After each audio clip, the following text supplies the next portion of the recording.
Hey guys, welcome to another episode of The Vinyl Den, your channel for record collecting by record collectors. My name is Nick. It's Tuesday. It's time to talk about some new releases that are coming out this Friday, September 2nd. There's about 250 albums coming out. I've got 12 on my list I'm going to talk about today, though. There's a bunch of links down below, so make sure you go check all those out. We got links for the Vinyl Den Facebook group, for our merch page, for the Spotify and Apple Music weekly playlist that we put together. And there's also a link for the Patreon page. So make sure you go check all those out. Of course, if you enjoyed the episode, make sure you give me a old thumbs up. Hit that subscribe button down below. And make sure you hit that notification bell so you're notified every time I release new episodes. Now, like I said in the intro, there's about 250 albums coming out this Friday. I've only got 12 on my list that I'm going to talk about today. So if there's something I don't talk about, make sure you drop me a comment down below. Let me know what else is coming out, because I do tend to miss some stuff sometimes. Also, of these 12 albums, if you're unable to find any of them in your local stores, I'll put links down below. You'll be able to grab all these off of Amazon, whatever you're looking for. This first one, this is Youngblood's self-titled album that's coming out this Friday. I've been really excited for this album. This is his third studio album. If you're unfamiliar with Youngblood, he does kind of like the alternative, kind of new punk kind of thing. This is going to run you $30 online. I will say that so his previous album, Weird, is probably one of my favorite albums of the last few years. I do have to kind of admit that I have 3 copies of this on pre-order already. There's a deluxe version that's being reissued. I'm not sure if the deluxe version is coming out this Friday, but the deluxe version was available on his website, so I got that pre-ordered. I've got a pre-order in for a signed copy of the standard release. And then I think there's also a Target release I got a pre-order in for. So there's multiple versions of this that are going to be available. This week you've also got the new album from Megadeth being released. This is The Sick, The Dying, and The Dead. This is the new album from, Megadeth is one of those titans of thrash metal. And this is their 16th studio album, but it's their first album in 6 years. Dystopia was their last album, came out back in 2016. So before I forget about it, there's a Walmart exclusive of this being released also this week on Ocean Blue and Translucent Green. It is a double LP. It's going to run you $36 online. So I'm kind of hit or miss on some of the Megadeth stuff. So I'll at least stream that one and check it out. This week, you've also got the 30th anniversary release of NOFX's album White Trash, 2 Heebs and a Bean that's coming out. This was originally released back in 1992. I absolutely love this album. Probably my favorite NOFX album. This was the first NOFX album with El Jefe, who was a great guitar player. And this is going to be on Sea Blue in clear/cloudy vinyl. So whatever the clear and cloudy is. But it's going to run you $27. It's a great album. There's a funny story behind the title of the album, and I'm not going to go into it. If we look at the album up on Wikipedia, it talks all about it, but definitely a great album. This week you've also got the reissue of Third Eye Blind's self-titled debut album coming out. This is a long out of print, originally released back in 1997. There's a Walmart exclusive of this being released also this week, so there should be multiple versions of this available.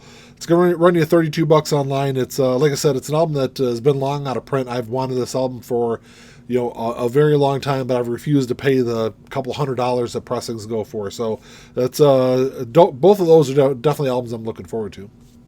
This week there's also 4 Elton John albums being reissued. This first one, this is A Single Man. This was originally released back in 1978. And the cool thing is about A Single Man, this was the first album, I think it's the only full album that Elton John ever did without Bernie Taupin. It's his 12th studio album. Part-Time Love and A Song for Guy, I think, were the 2 big hits off of it. It's going to run you $26 online, and all 4 of these were also newly remastered. So, it's definitely worth checking out. The next one, this is Breaking Hearts. It was released back in 1984. It is his 18th studio album. Sad Songs, Who Wears These Shoes, and In Neon were the 3 big hits. At least the only 3 albums I remember hearing off of that album. That one's going to run you $30. You've also got Love Songs being reissued. This is originally released back in 1995. It's a double LP, and this is actually a collection of 18 of Elton John's biggest love ballads.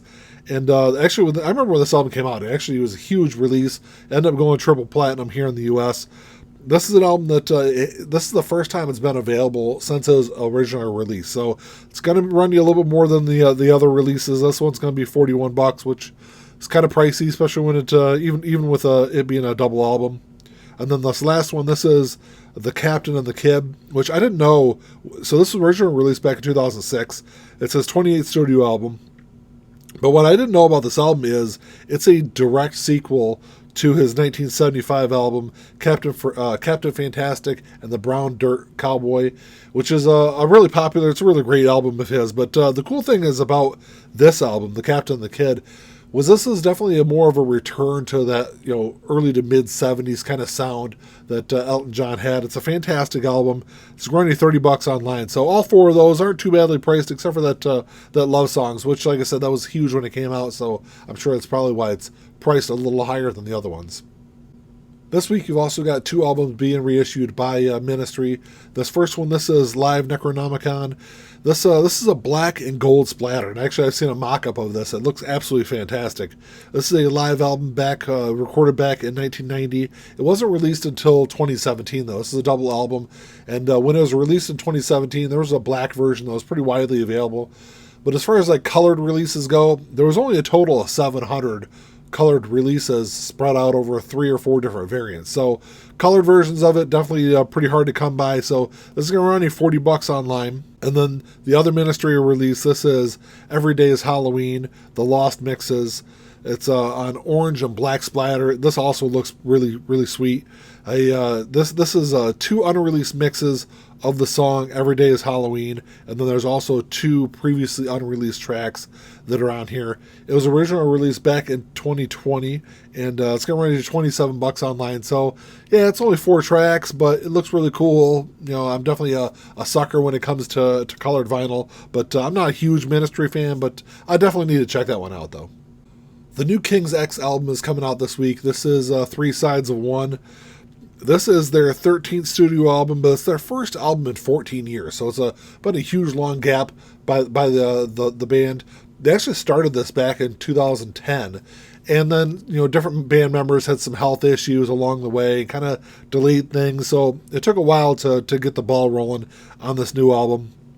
This is a 2 LP and 1 CD release, and there's 2 different versions of this that's going to be available. There's a black version that's going to run you $37, and then there's an orange and red marbled version. It's a couple dollars more.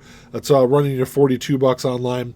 I will say that the red and orange version has a black cover, and then the black version has a white cover. So 2 different versions, 2 different colors that's going to be available out there. So I'm kind of hit or miss on a lot of the King's X stuff too. So I'll definitely stream that one to check it out. And then this last one, you guys know I'm a huge jazz fan, so I'm definitely looking forward to this one. This is Thelonious Monk, The London Collection, Volume 3. This is the 3rd and final volume in the series, where it's from November 1971. This is the last recordings from Thelonious Monk as a band leader, and that he kind of, by the mid-70s, kind of disappeared altogether. This volume has Al McKibben on bass and Art Blakey on drums. So I'm sure this is going to sound absolutely fantastic. All 3 of these volumes, the other 2 that are previously available, are all remastered by Bernie Grundman from the original analog tapes. So, definitely cool to check that one out. It's only going to run you $30 also. So, definitely a huge Thelonious Monk fan. Definitely one of he's one of the titans of jazz music. One of my favorite jazz musicians. So, I'll definitely pick that one up. Well, that's all you got for today, guys. Thanks for checking the show out. A bunch of great stuff coming out this week. Like I said, I got those Youngblood albums on pre-order. I've got the Third Eye Blind on pre-order also. I'll definitely pick up the NOFX release. I'll probably pick up that Thelonious Monk also. So a lot of great stuff coming out this week. Drop me a comment down below. Let me know what you guys are looking forward to. Like I said, there's 250 plus titles coming out this week. So should be another good week for vinyl collectors. If you enjoyed the episode, make sure you give me a thumbs up. Hit that subscribe button down below. And that's all I got. Until next time, keep on spinning. Peace.